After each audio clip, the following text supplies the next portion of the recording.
of was love at first sight. The way things were going, I was like, he's gonna end up dead.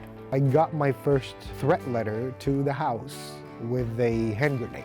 And that says, we know who you are, we know what you're doing, and if you're not gonna quit, we're gonna kill you and your family. He has to get out of Iraq. I could tell that my government was doing nothing for him. My boss, he was like, well, do you love him? And I was like, yeah. That right there was all I had to say for them to initiate the get her out of the country, separate them. When you heard that the United States was attacking Iraq, some people decided they were going to fight the Americans. After that point, what did you decide to do? I actually went the other route. A US convoy rolled into our neighborhood looking for weapons. There was like an American soldier, he was like, you speak English? And I was like, yeah. Fadi, an Iraqi citizen, served as an interpreter for the U.S. Armed Forces for several years before he met Amanda. I was from a very small Central Florida town where there were more cows than people. I didn't have money for college. At 17, I joined the Navy's delayed entry program still in high school.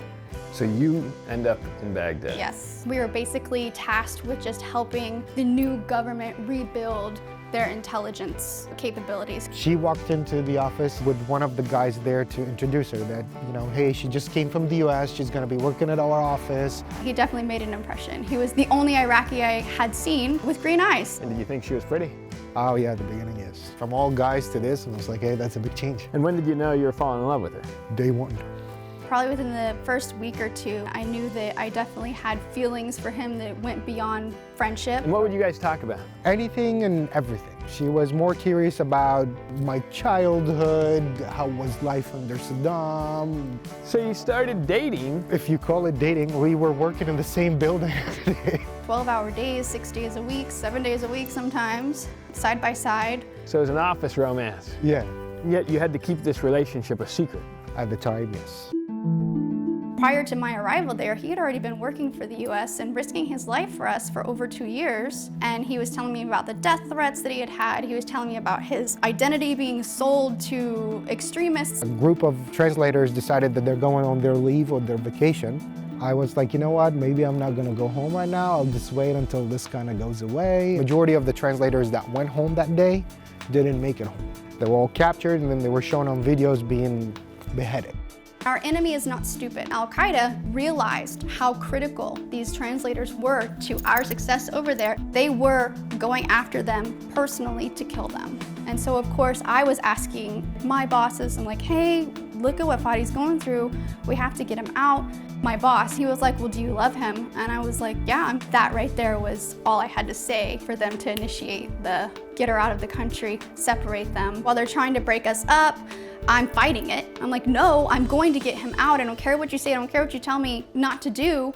You were going to sacrifice I career. will throw it all away. They're like, well, you can't keep your security clearance if you marry a foreign national. I'm like, take it. I don't want it. As soon as I was free from that enlistment and I was done with the Navy, 2 weeks later, I was on a plane back to the Middle East as a civilian. I flew to Jordan, literally the only country on the globe where Fadi and I could both get to. A couple months later, I found out I was pregnant. And he's like, let's have a little talk. It was like, I don't think it's safe anymore for you to be here, and especially you being pregnant. Put her on the plane kicking and screaming. Amanda returned to the U.S. alone while Fadi awaited his visa.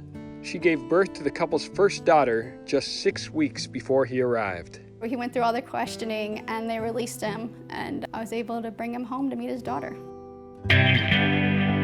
We literally started from scratch when we came out here. You gonna pour some cereal too? Good job.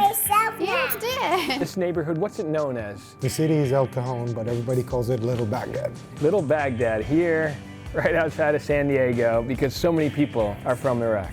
Less than 2 decades ago, America was the enemy, and you've gone from that to falling in love with this American girl. That's a long way. What do you want people to take away from that? First thing I would say is always fight for who you love. What we had to go through to be together was not your average love story, you know. Everybody says, you know, yeah, you're from different worlds. Two people that are that different cannot build a life together. I heard it from my family, he heard it from his family. I guess we defied all the odds, or are there really those odds, or did people just say there are those odds? You know what I mean?